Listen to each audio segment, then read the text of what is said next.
What's going on YouTube? Welcome to Life of CLETUS. In today's video, we're going to go over the best of Marvel Funko Pops that were released in 2018. I did go to every single Comic-Con. I went to any event that was a release that I wanted and I thought there was hype for it, and I picked it up. So this video is going to be the top 15 Marvel Funko Pops, not based off of value, but based off of controversy and how hard it was to obtain.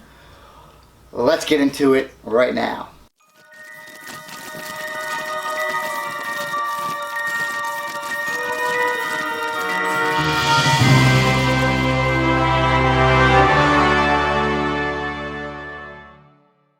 Alright, starting at number 15, we're going to go with the Ghost Rider Doctor Strange Funko Pop from LA Comic-Con, the glow-in-the-dark version. The glow-in-the-dark version. Every single year, the LA Comic-Con brings in that one pop that's a glow-in-the-dark that you're able to get at Hot Topic, but you can't. And it's going to be that one. And the sculpt and the mold and how hard it was to obtain because you had to get there. And because I don't have it in the collection, I'm adding it to number 15. I will mention that I did pick up every single Marvel Funko Pop basically at retail value, so I love the fact that this entire year I didn't have to really buy any Funko Pops at all, if any, over retail value. I don't think I spent anything more than retail. So I'm just going to leave that right there, and we're going to get into number 14. And the number 14 Funko Pop that I believe that caused controversy based off the series and based off the style, is going to be the Venomized Funko Pops. The Venomized Pops made the entire community go ape shiznit, and there was releases throughout the entire Funko retail stores, which was great. But the one that was the best and most important one was the Loki, the Target Con Loki. I missed out of it when I was at New York Comic Con and never was able to pick it up. That pop was one of the best pops, if not the best pop, for Target Con. It was probably better than the Marvel Pops at New York Comic Con, to be honest. I do have the Venomized one from the subscription box, but I just can't find it anywhere out of the 15 Marvel boxes of Marvel Pops I have. Now, that was 15 and 14. Let's get into the real list from 13 and down right now. Now, coming in, many of you guys are going to say, no, absolutely not. But until you own this pop that you still can get, you are missing out. In my opinion, this is actually the best sculpted pop that Funko has released in 2018 in general. And it was just released this month. And that is the Green Goblin from the new film Spider-Verse. If you don't have this in hand, you can't respect the amount of detail, the massive size, the bobblehead, how it works, the tongue, the nails are sharp, the tail on it, the bombs on the back of them.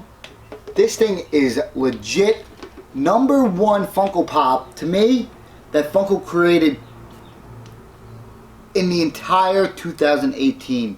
This thing is legit awesome. And if you guys haven't already, if you were thinking about picking it up, I highly suggest you just pick it up, put it outside, if it's boxed, and just leave it on the shelf, because this thing is awesome. That's how I'm keeping with it. It looks so cool. At number 13, I know you probably think what the heck is this kind of list, but this thing, I had to put it on here. It's the best of detail-wise. Yes, next one. Coming in at number 12 is going to be the Akoi New York Comic Con Limited Edition Pop. This pop did bring in some special details that the other Funko Pops have never done, and then within this New York Comic Con, Funko has really changed the ways of how they are evolving over the next year or so. We originally always got a Funko Pop that was just a pop in a box, no accessories, no nothing.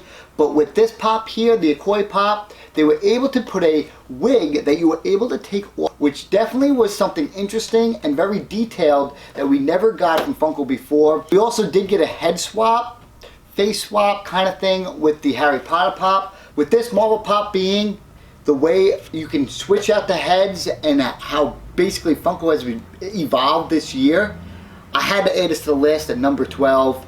Boom, a koi. At number 11, I would say, if I had the Venomized Pops in my collection, like if I had the Loki and I picked up those other ones from the other stores, which I didn't, because I really wasn't too hyped for it, because I have all the original Venom ones, so I left it at that. And that list would have been swiped out with this one, but I did have this in the collection, so we got the Shuri Gold Funko Pop. Now, this was actually pretty hard to obtain because you either had to go get the share exclusive or you had to get it from New York Comic Con. This one is from the New York Comic Con and it's a limited edition. Now, I'm not just going to talk about the Shuri Pop itself, I'm talking about the entire gold wave on the back. That brought some controversy and everybody was after him. Like the whole planet of pop collectors at the time were like, oh, I'm definitely going to get picked this one, this one, this one, this. I'm getting a whole series.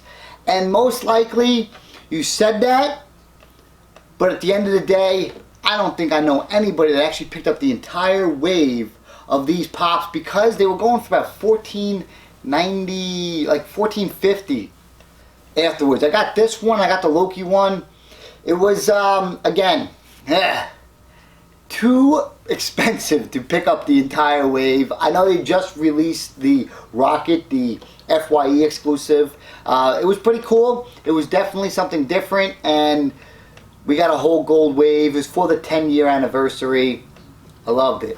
Next, switching around the numbers as we go because I see them and they look lit. They're all laid out. But next up, we have our Hulk Buster busting out of the Hulk. I did a great review of this Funko Pop, and it was one of the first times we actually got a Funko Pop and an item that actually wasn't even in the film. But the detail with having the Hulk figure and us getting basically another Hulk Buster, which nobody can say no to, which was a great addition to the Marvel Funko Pop universe. With the ability of having Hulk busting out of the Hulk Buster and waiting for it in theaters because we got the pops first, that we were so excited and so pumped up that it never came. And guess what?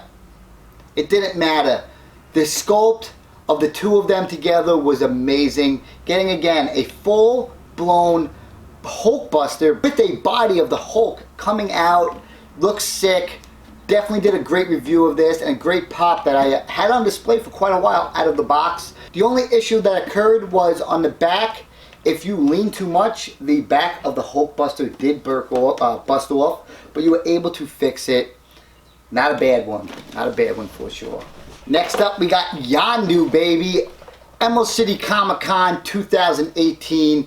You will notice that all the pops that I did put in this video that are just from 2018. There's no 2016, 2017. Not something old that I brought in. It's not like I brought in like a metallic Captain America or anything. No, it's all the ones that are actually released this year. And again, here we got Yondu, our boy Yondu, one of the best overall Funko Pops sculpts that has actually been released. I would put this in the same category as the Captain America from 2017 release, which was another amazing pop. And if I had to keep pops out of the box, it would be this one and that Captain America one, because those ones alone, even if they went down to $2, look so legit. And then you add in the character factor with Yondu being a stud in Guardian of the Galaxy 2. You had no choice but to fall in love with him and add him to your collection. Boom, right there. I don't know if you guys have one of these, but yeah. This is the Hulk Buster vs. the Hulk. This is possibly the top 5 Funko Pops for New York Comic Con 2018. Just on the massive size and weight that this thing holds. Look at this thing. Ready?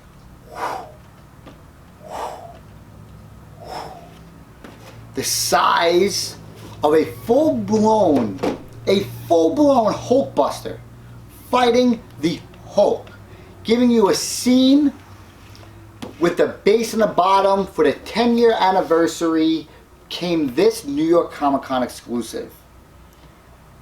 I know it ran pretty high, and if you saw it in store you might have passed it up, but because of the size of this and the fact that you're not getting just a pop that everybody would love, a Hulkbuster, or another one somebody would love, a Hulk, but you're getting them both here, and they're both in battle scenes, which is so cool and so dope. If you remember from Age of Ultron, Iron Man made that Hulkbuster, and you have that battle scene right here. Whoo! This thing is legit. If you guys haven't picked it up, you guys should check it out for sure. Let's get on to the next one. Coming up next, we have the Thanos on the Throne. This pop was so popular when it first was released that when it hit the stores, I actually called up every single day until they basically had them in stock the night before to show up and get one of these. This pop was so popular that the store managers were sitting outside waiting to open the place so they can pick one up themselves. The Thanos on the Throne was something new and unique that we've never gotten before, and I loved it for 2018. We did get to see a scene of this from the Marvel, I think it was Guardians of the Galaxy. I can't remember exactly where it was from, but they did make a hot toy of him as well. And this was basically our version of that figure, and I loved it. I loved it. You can still get this on Hot Topic right now, but remember, during the hype of this character and pop in general, with the new style of size and how legit that we possibly might be getting a Thanos again because we haven't had one in so long, was off the charts. Boom. Which then leads into this motherflocker. Another pop that I had to wait outside. Oh no. This was the pop that we ran right to the store on a Sunday morning right before a speech that I had to do out in Nassau County. And I ran in, asked if they had them. Boom. I was able to get it. I actually I kind of cut the line because everybody went in the wrong direction and I went in the right direction because it was just open. Everybody was like, and I ran in. It was pretty awesome. I did get one, and this was another one.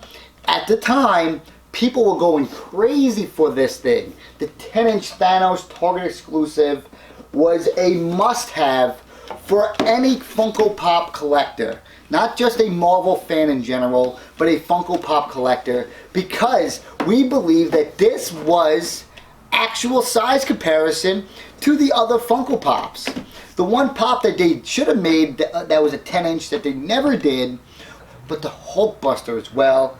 You guys seen two of them in here, and you've seen a Hulk. That would have been awesome. Let me know in the comment section if you agree with that. But boom, coming in, another one. You had to wait online, and you ran there to get Thanos 10-inch. Again, moving around, seeing some things we got there. Coming up next is the Stone Keeper, Funko Shop exclusive. I put this one at this number instead of the next one just because it was difficult to get, but not as difficult and how much hype the next one gets. But here, the Stone Keeper, and I think this character actually came out before the film came, and we were able to get it for a collection. It was a Funko Shop exclusive that sold out in, I think, less than 3 minutes or so. I only did get one of them, and it was a perfect addition for anybody who was not able to get a Red Skull character that was released many years ago that has raised value to over almost $1,000 this year as a common Funko Pop. But this Stone Keeper was definitely a must-have for anybody who was part of that Infinity War madness for sure. Sure do got a lot of glare going on. There's like lights coming out everywhere. No real conversation would take place that didn't stir up the community more than these pops here. This pop in general, but all these pops that came as a chrome. The chrome Funko Pop craze took over the entire community, not just for a week, but for weeks and possibly months, to when I was able to get this sent by a viewer, that I actually kept this letter inside this box here, which I like to do from now on, that this was a must-have for anybody at the time. A lot of people went and had to pay extra money for these because they were only released in Australia, which of course is controversy, and people paid a lot of money. I remember $300 was like the best at the time. If you could find it for $300, people were like, wow, that was a great price. They have gone down since recently to around like 40 to 60 bucks in between there. But this and the entire wave, and then the Thanos from the Walmart, you throw in the Iron Man, the Spider-Man, was off the charts. I am very happy and thankful for the viewer who sent me this. And again, this stirred up so much controversy and so many issues that everybody was crying and complaining.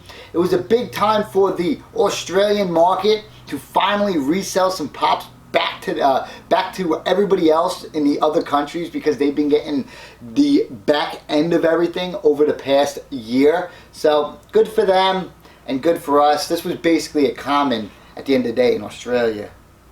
Yeah, shipping's crazy. At number 3, and a very valuable pop, to be completely honest, and a very hard one to obtain unless you knew someone. Myself, I became great friends with the Philippines Fun Days people and the people who are part of that community, because I met them through online, and my buddy Marcos. We all came together and was able to get these two right here. The glow-in-the-dark Simply Toys and Asia exclusive Thor with those light up eyes, holding the Stormbreaker in hand, was legit. These pops still retail value around 100 and change, whatever it is, but it's not about how much it cost. It was more about how hard it was to obtain. Unless you went out into the ocean and swam there, or took a boat and rowed yourself all the way over, you were not able to get these. And if you didn't know anybody, you could not get them at all. And the fact that there was 3 different stickers and they all held their different kind of value was insane. So at number 3, we're gonna throw in the 2 Thors glow in the dark. Whoo! These are legit. These are legit. Number 2, on how hard it was to obtain them, and how people added it in a search of just because of how rare it was. And for a year, for 2 years, we didn't get a limited number, since the Green Goblin for Emerald City Comic Con brought in 1,000 piece limited Deadpool. It's pink. You can only get at New York Comic Con, and you had to be one of the first wave of people to actually obtain one of these, because they had to have enough with all the other days, that they made sure they limited it to just a few sales each day, which brought in this 1,000 piece pink Deadpool. Not bad, not bad. Now, whoa, save that. Now, bringing in number 1, if that is number 2, what possibly could it be? Whew, there was no Funko Pop, no Funko Pop wave that brought in more controversy. You probably heard me say it a few times, but there was levels to these. These were all levels. Like, this is the all controversy levels that brought up. And oh, it's just looking at me right now. This was by far the hardest Funko Pop at the time to obtain. Check this bad boy out. Yeah. This motherfucker here. The 7-Eleven Deadpool, which broke the internet the entire time that it was supposed to be released. This controversy pop was so crazy that when I was in Buffalo, I even had my uncle, who doesn't even collect Funko Pops, Uncle Funko, travel around on his own, trying to search this thing for a video, and it was crazy. I was one of the first, no, I was the first person to actually find one of these that was a YouTuber that was able to post it up on the internet. I have 5 other ones of these, or 4 other ones. We gave one away, and we put one in Deadpool 13, which is still going on. And I have the other 4 in the collection, which is always awesome. And even though this was so hard to get, the entire wave in the back was not an easy wave as well. This entire series, you can say, caused so much controversy. Even the Panda Bull flocked. Again, I have it in the collection. Somewhere in those boxes, when I do my Marvel review one day, you'll see it. But they just brought so much controversy to the entire community that people were outraged. You could go to a 7-Eleven every single day to the same one for an entire month just to find out that that 7-Eleven did not place an order for it, because only a few 7-Elevens, probably 1 in 10 basically, pre-ordered to have these stupid 7-Eleven exclusive Funko Pops in their entire stock. The good thing for me, and it kind of worked out beautiful, was when I was in Buffalo, they actually were selling Funko Pops on their shelves. I think there was some Star Wars Pops, so I just had to bring it to the register and be like, hey, do you have these? Any more of these? No? Okay, I can go on. But whew, these things were crazy. Me personally, I went to, leading up to it, around 10 or so. But then one morning, we found them right away. We found 6 of them right away, or 4 of them. No, we found 4 and 2, so we found 4 of them right away. And what happened from there? I must have went to 20-something, 20-plus stops afterwards in hopes of finding it again. And I didn't. So that's why this pop is number 1. Let's finish this all up. I hope you guys enjoyed this entire 2018 Marvel review, basically, of all the top Funko Pops and controversy and hard to obtain and retail valued Funko Pops that were released by Funko this year alone in 2018.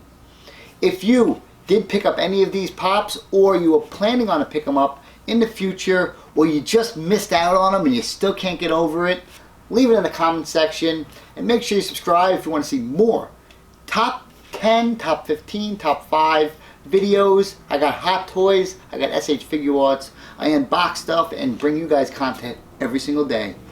And let's not forget, I have a boxing match coming up, January 26th.